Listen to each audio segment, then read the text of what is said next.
Good morning, viewers.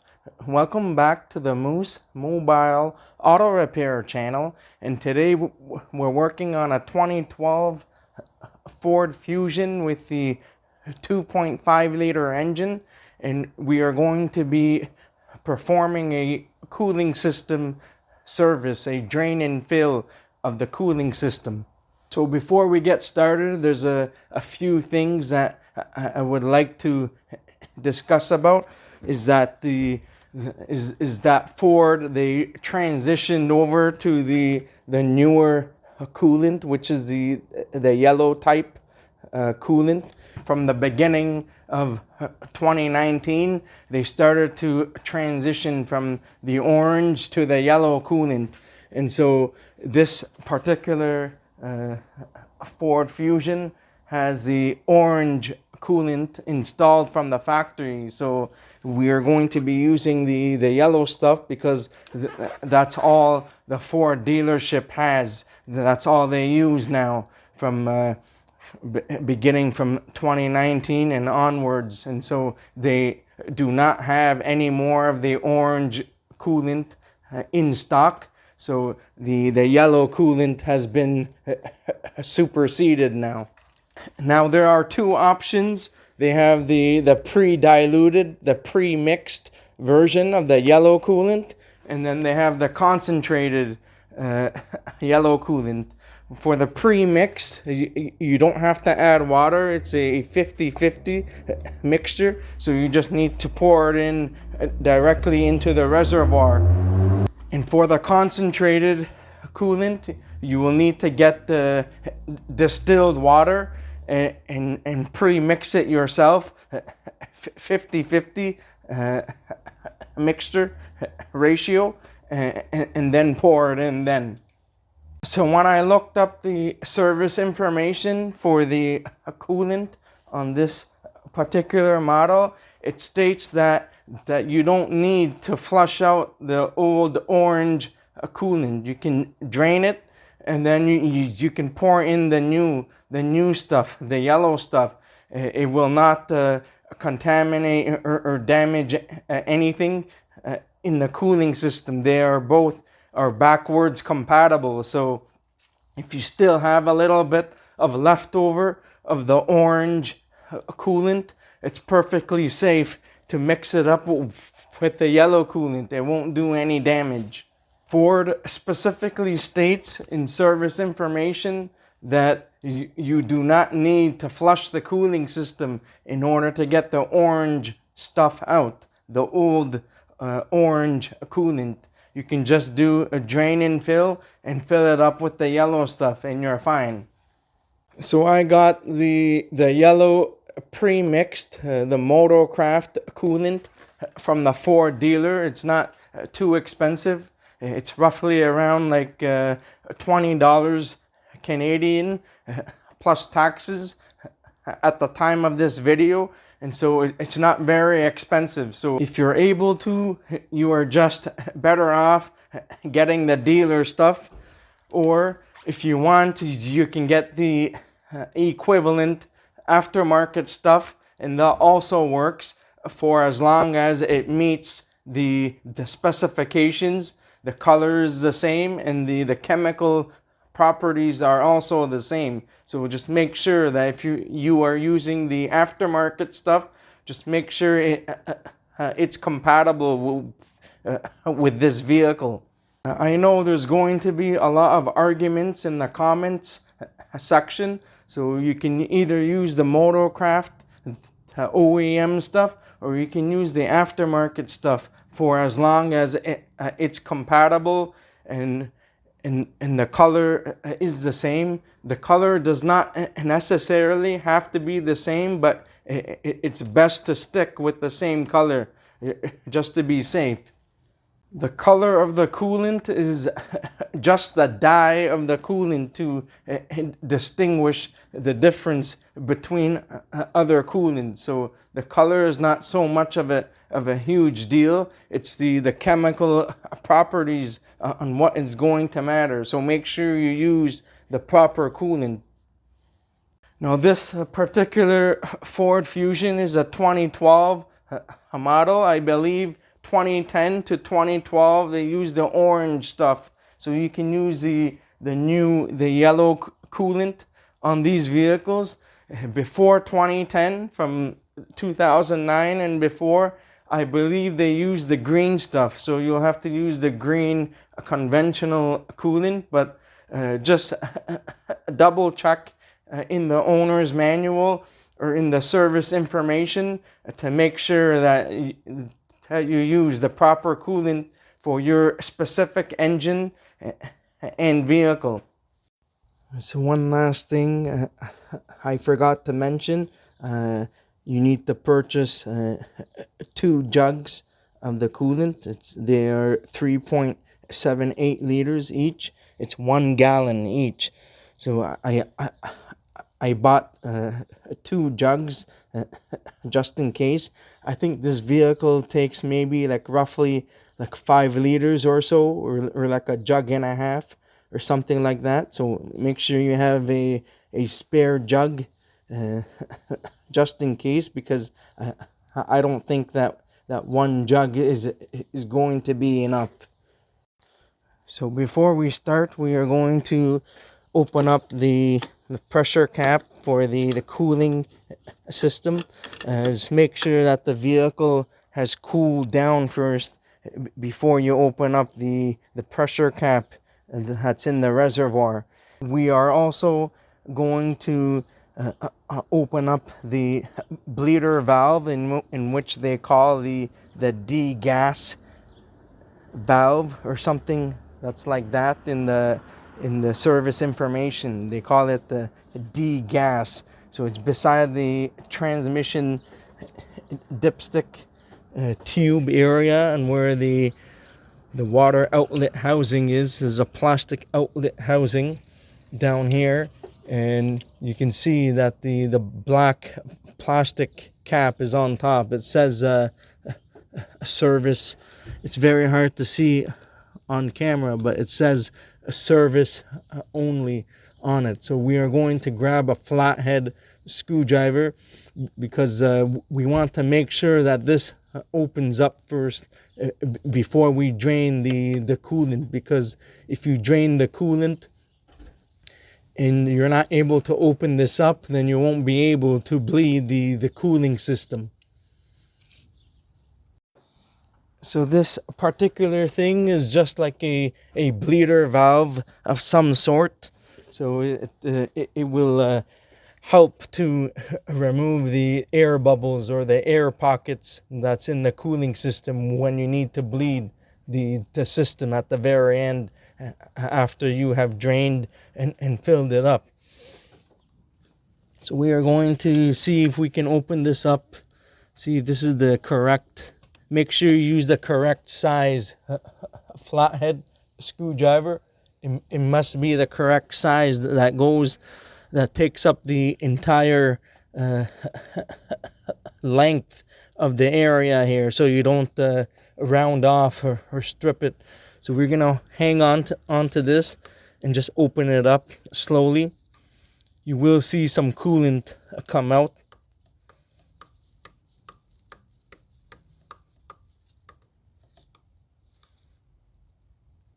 We'll just leave it slightly loose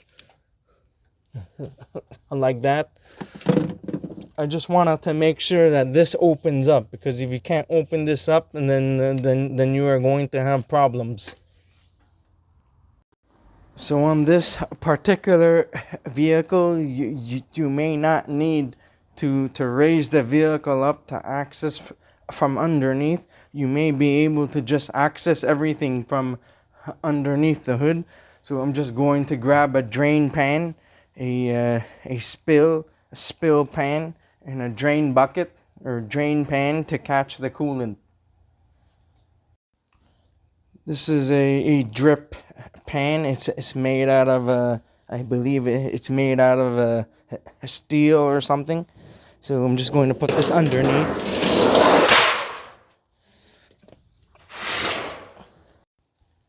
So I'm just going to put the drip pan underneath here. You can also use like a tarp or something if you don't have something like this to to prevent the coolant from spilling and making a huge mess. So if you go underneath the hood, you'll be able to see the red drain valve, or the petcock valve. You can use a small a stubby flathead screwdriver to open it up counterclockwise, so you're able to drain the coolant. The drain valve here is located at the very bottom of the driver's side. So I'm going to place a drain pan underneath. So I'm going to attempt to try to open this up. This vehicle has not had regular service for the cooling system. So we'll see on what happens. This vehicle is low mileage. It's only 114,000 kilometers on it. If in any case you are not able to open up the drain valve on the radiator, you can just remove the lower radiator hose to drain out the coolant, such as the one here located on where the thermostat housing is. So there's a hose here that you can drain from if you want to drain the coolant. If the red drain valve is stuck, or if you're not able to open it up. So I'm just using a stubby flathead screwdriver down here, and I'm just having a hard time trying to open it up because there's quite a bit of like rust behind here. So this vehicle is a 2012, so it's a 12-year-old vehicle. It has never had the cooling system service on this ever. It's the original owner, in which the father passed it on to his son. So it's still the original owner since brand new. This vehicle used to be garage kept for quite a few years or so, and then after when the son took over this vehicle, he started driving it more often now. And so I've been trying to get this customer to service the cooling system for well over like 5 years now, and now they finally agree that they want to do the service now. So it's been 12 years, and so when you don't service a specific system, don't be surprised that something won't open up or seize up. In this case, the drain valve, or the petcock valve here, I'm not able to open it, because if I try to open it, it could break, and then that's going to cost the customer a radiator. So I'm just going to leave it alone, and I'm going to drain it out of the lower radiator hose from the bottom of the radiator to where it attaches to the thermostat housing. Now, if your vehicle does not have this issue, I'm just using a stubby flathead screwdriver, in which you can insert it into the drain valve and open it up counterclockwise, and you should be able to drain the coolant. You don't want to remove the drain valve all the way, just a few turns or something, so that a steady flow of coolant is draining out. So unfortunately, I lost the audio in this clip. I was showing with the stubby flathead screwdriver that there's quite a bit of rust around the drain valve area. I'm not too sure on how that happened, if there's like a piece of metal behind there, but it's part of the radiator. So I decided to leave that alone, because I was not able to open up the drain valve. And so in this case, I left this alone, and I decided to proceed to drain the coolant from the lower radiator hose. So we are just going to remove this hose over here. So I'll need to to get down here with a clamp tool, a hose clamp tool to reach in there.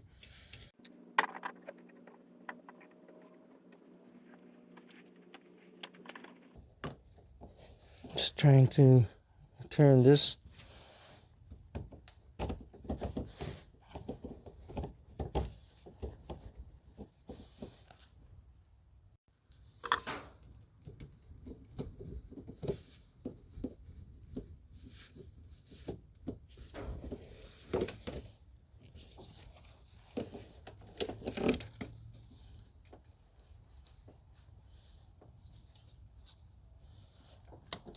Get this out of the way. You may be able to reuse the spring clamps without any problems. Now, typically, if the spring clamp has lost its tension, then it's probably best to replace it with a new spring clamp, or to use a worm gear clamp that everybody hates. Nobody likes to use. That's what shops usually carry, the worm gear clamps, because there's been some issues with those because it doesn't maintain the proper tension throughout the circumference of the hose, and so it needs to be routinely adjusted every now and then. So these clamps are a lot better if you're able to reuse or to get a brand new one of these. If not, you can use a worm gear clamp. It's not the end of the world, but the worm gear clamps, a lot of people complain about them because it's very difficult to maintain the proper tension sometimes, but I've used them and they have their pros and cons, so it's up to you on what you want to use after you are done the service. So we're gonna try to remove the hose. If not, you may need to use a special tool. You may need to use a hose tool to get underneath there, a pick tool.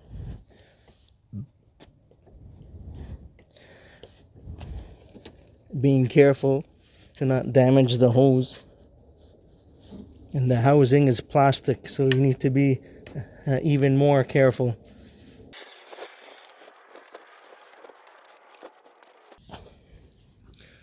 It's coming out now. Just be ready to catch the coolant and to adjust the drain pan.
Trying to twist and turn the hose so that you're able to get it out.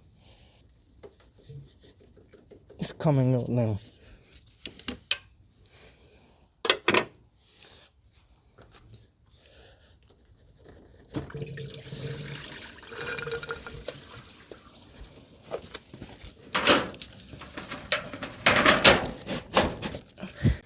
So draining from here also gets a little bit of the coolant out from the engine block as well, but not everything.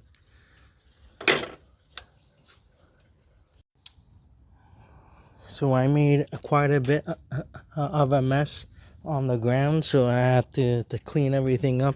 So once you're done, once everything is all done draining, you can reinstall the hose.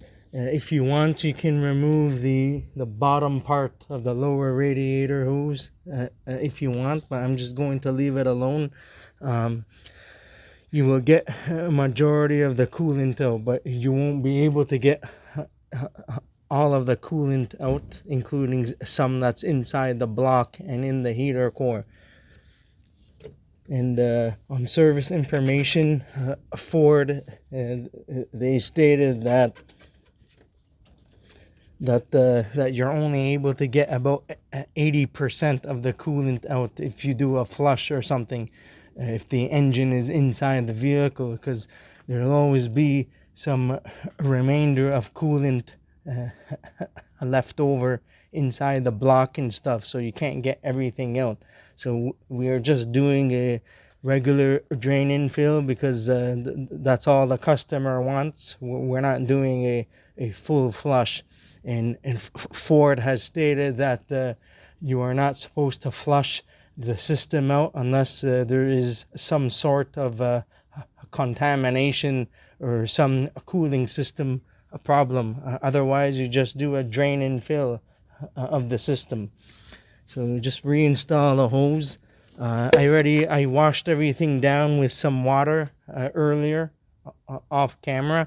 So just make sure if you are reusing the spring clamp to try your best to position the spring clamp exactly to where it was.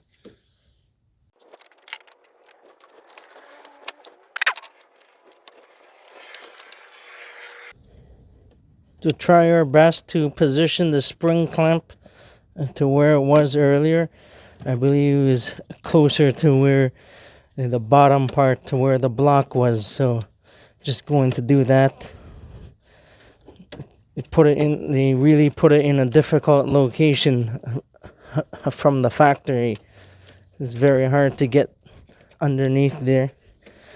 You can also use the other style spring clamp tool, the ones that has like a handle to it and like a cable wire. You can also use that too.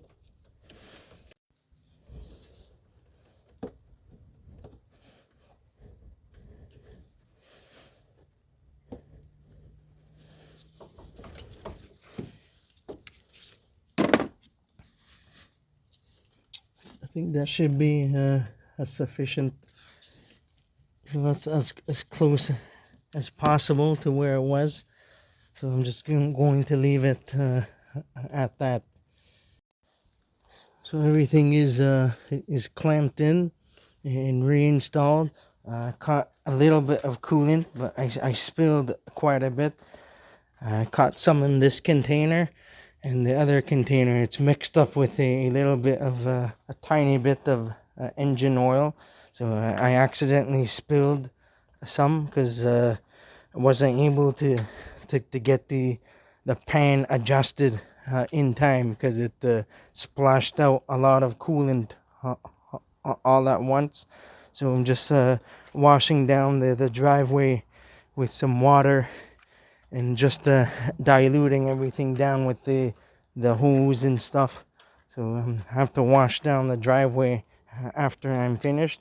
I just wanted to let you guys know to just to make sure that you dispose your coolant properly, because it's harmful for the environment if you leave the coolant out, because animals and insects, they like coolant because it's very sweet.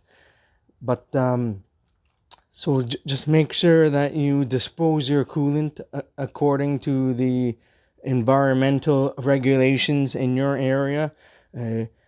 Dispose the coolant, drop it off at the recycling facility, or take it to your closest automotive or mechanic shop, and they will take it for you. Sometimes they will take it for free. Some shops they will charge you like $1 a liter disposal or something. I know that that Ford, the motorcraft coolants they have introduced something called a bettering agent. So that bettering agent will make the coolant taste better, so it does not attract animals, because that's going to keep the animals away. But still, just be very careful, to the best you can. Make sure you dispose everything properly. And I know that nobody is perfect and accidents do happen, so it does happen. I spilled some coolant on the floor. It's not the end of the world, but I try my best to be careful. So just do the best you can, to the best of your ability, and just be safe.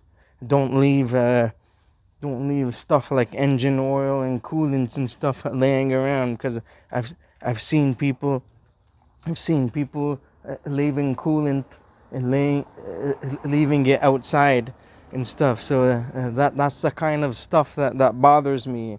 Uh, People just, they drain their oil and they leave it beside the dumpster or their garbage bin, hoping that somebody is going to take it, or they leave open containers of gear oil or something. So please, please dispose this stuff properly, because it's very harmful to the ecosystems and the environment.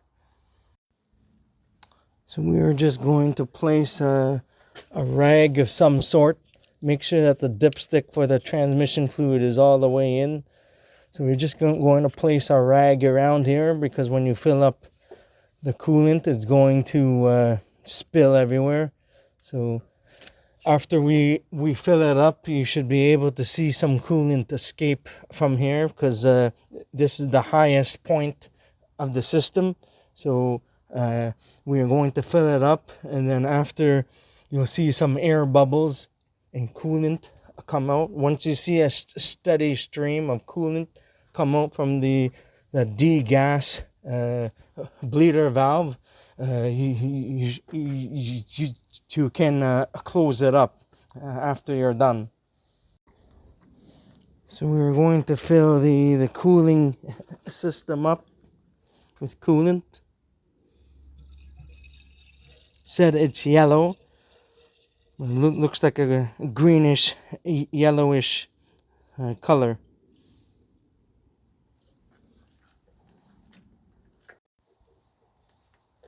So keep on filling it up.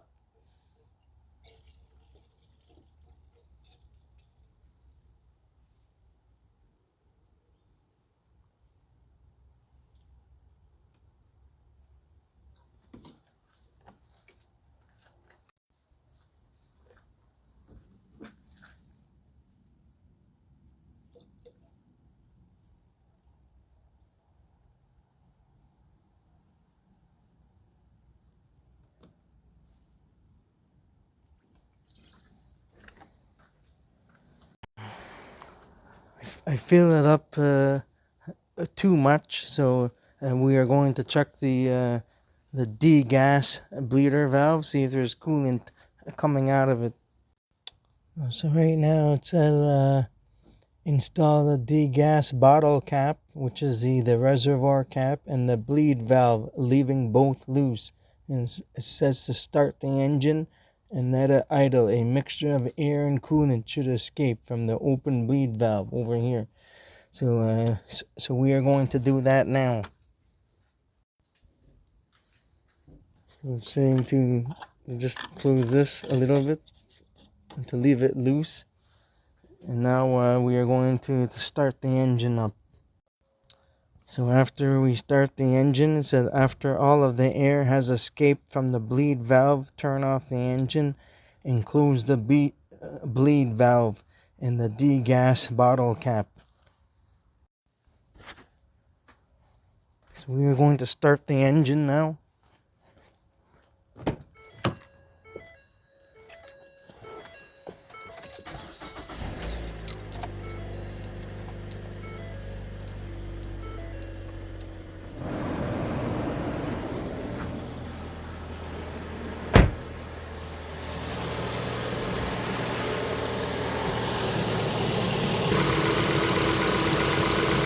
Some air coming out. See the air bubbles?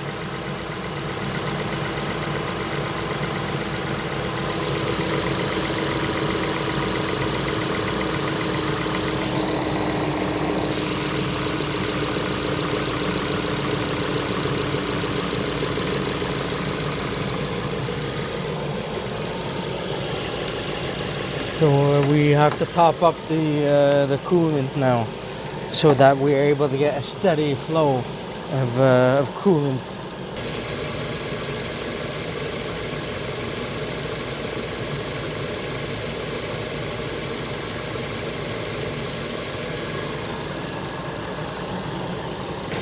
Still some air bubbles here.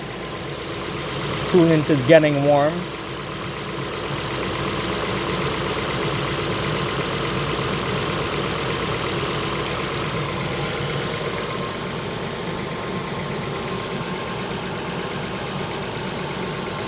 I'm going to continue to top it up a little bit more.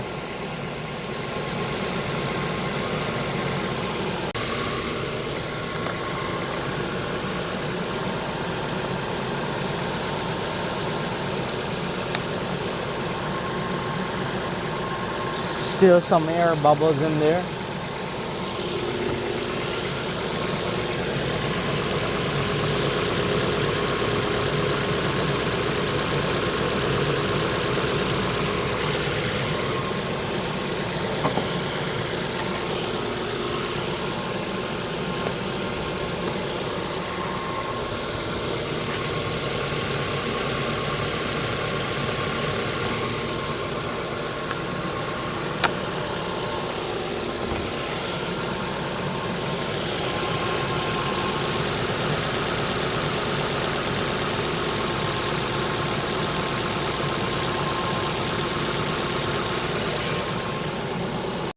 So what I'm doing now, in order to displace some of the air bubbles to push the coolant through, I like to grab the lower radiator hose and carefully squeeze the hose. So as I'm squeezing the hose, you'll see the air bubbles are moving back and forth. So this will help to push the coolant through and displace the air bubbles.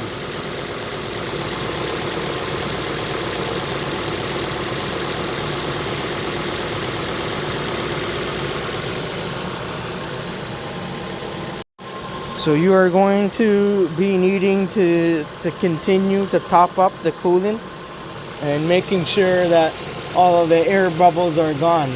And once the air bubbles are all gone, you'll see a steady flow of coolant. Then you can close the degas or the bleeder valve. I'm running the vehicle at the moment, and I have the blower motor fan speed on max on 4 and all the way hot. I forgot to mention this earlier. Make sure that the blower motor is on max and hot. Also make sure that you are getting a substantial amount of heat after the vehicle is warming up.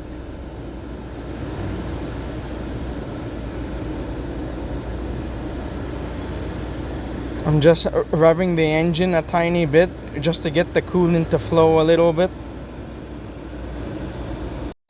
I'm still observing the bleeder valve. Still some air bubbles. It's not a steady flow of coolant. So continue to top up the coolant, because the fluid level will drop, and just keep an eye on this. There's still some air bubbles. Still, I'm waiting for a steady flow of coolant to come out, and then later I will shut the engine off and close it up. So also make sure that you're squeezing the upper radiator hose as well to get the coolant to flow out and to displace the air bubbles.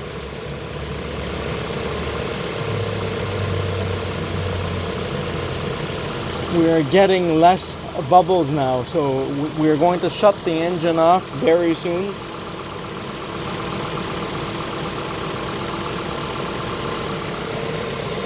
So make sure you continue to squeeze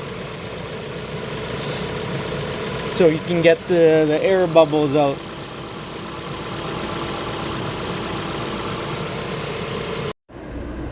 So the vehicle is almost starting to get to operating temperature, so I think maybe once it gets to operating temperature, we are going to shut the engine off. So I'm just waiting for the engine to warm up and to get all of the air bubbles out. I'm starting to feel quite a bit of heat now, so that's a good sign. Usually once you feel that there's quite a bit of heat, a steady heat, and it's a good sign that the cooling system is working properly. So we're just maybe halfway there, still following the directions on what service information states. So again, make sure that the heat is on max on the number 4, and that is going to the vents. So as it's bleeding the cooling system, I put my hand here to make sure that there's good in a steady amount of heat. You don't want the airflow to go from hot to cold, hot to cool. You want a steady amount of heat to be coming out of the vents. So make sure you're squeezing the upper radiator hose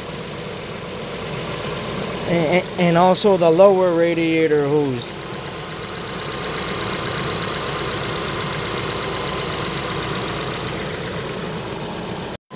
And also make sure that you are continuing to top up the coolant so that the level does not drop too low. Then otherwise you're going to introduce air into the system again. So make sure you are constantly topping it up.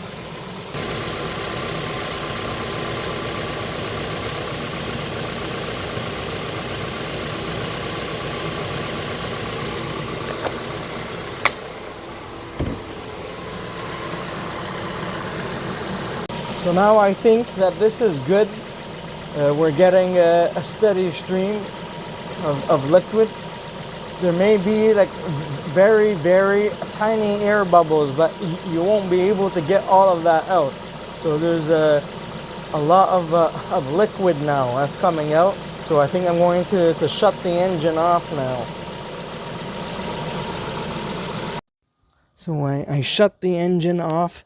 I'm just going to wait for the engine to cool down a bit because that's is relatively hot, and then I'm going to close everything up, and then we are going to proceed with the next steps to bleed the cooling system. So I'm just waiting for the engine to cool down. And so it says, after all of the air has escaped from the bleed valve, turn off the engine and close the bleed valve and the degas bottle cap. And then the next steps for the 2.5 liter engine: start the engine and let it idle for 30 minutes for the 2.5 liter. So we need to idle this engine for half an hour, or until engine reaches normal operating temperature. So after we're done that, it says to carry out the following: increase the engine speed to 3000 RPM for 10 seconds, idle engine for 50 seconds. Repeat steps 1 and 2 a total of 15 times. Then it said to check the engine coolant level in the degas bottle, fill as necessary, and then should be okay after that. And then later we are going to go for a road test. So we are going to close this up. Coolant is pretty hot. We are going to close this up. You might need to grab yourself a rag, or unless you want to wait for the engine to cool down, and close this up.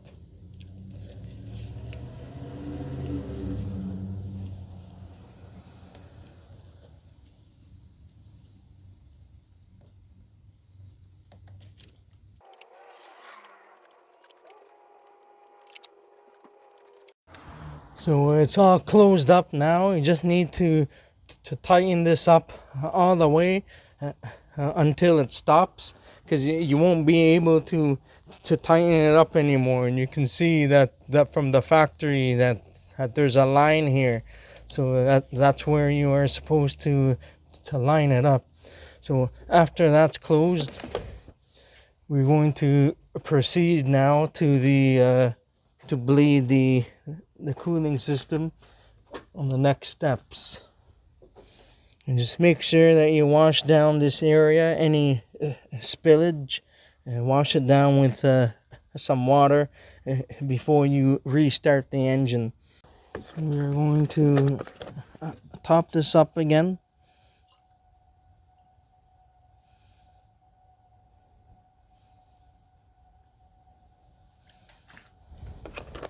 And close up the pressure cap for the reservoir. They call it the D-gas bottle. They call this a D-gas bottle for some reason. So now everything is topped up. We're going to start the engine now, and to run the vehicle for half an hour or until the engine reaches a normal operating temperature. So now I'm idling the vehicle. So we are going to wait half an hour or until the vehicle reaches operating temperature. You can see here the cold and hot should be about maybe halfway or just slightly under halfway. And that's how you know that it has reached operating temperature. So once the vehicle has reached operating temperature and or has been ran for half an hour, we can continue with the rest of the bleeding procedures. So it's roughly at operating temperature now. So we are going to carry out the following: increase the engine speed to 3,000 for 10 seconds. Count just roughly 10 seconds.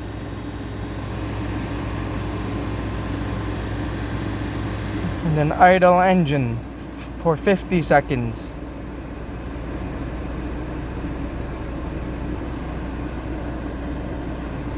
And then after you do this, just repeat these steps a total of 15 times.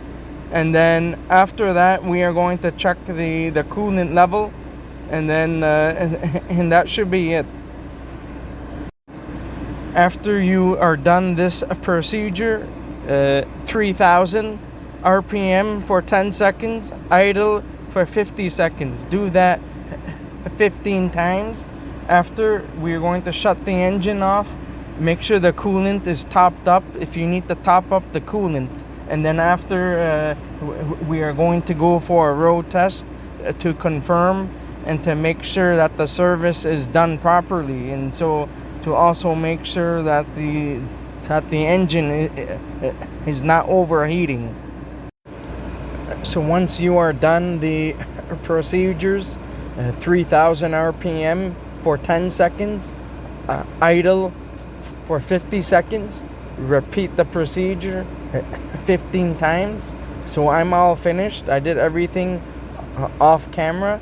So now I'm just going to shut the engine off.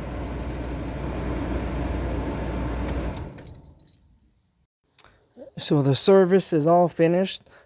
If you need to, after the engine has cooled down, if you need to top up the coolant,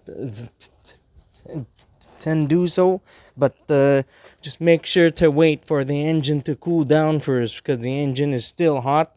So you have to wait for the engine to cool down before you open this, because this is under pressure.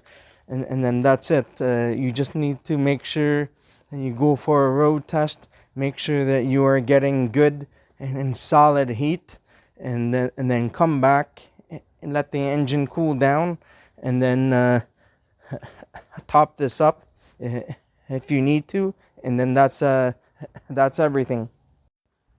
And one other thing, just make sure that you have washed down any residual coolant that may have been left over from under the hood. Just you can wash it down with some water or something. I used a plant watering style a bucket, so you can just rinse everything out with some water, and everything will just evaporate. So that's it for this one. That concludes the video for the drain and fill of the cooling system on this 2012 Ford Fusion. And that's it. That's it for today. If you enjoyed this video and found it helpful, please don't forget to give it a like. And please consider subscribing to my channel if you're not already a subscriber. And please don't forget to hit that bell notification if you haven't done so. I'll see you guys in the next one. Have a good day and take care.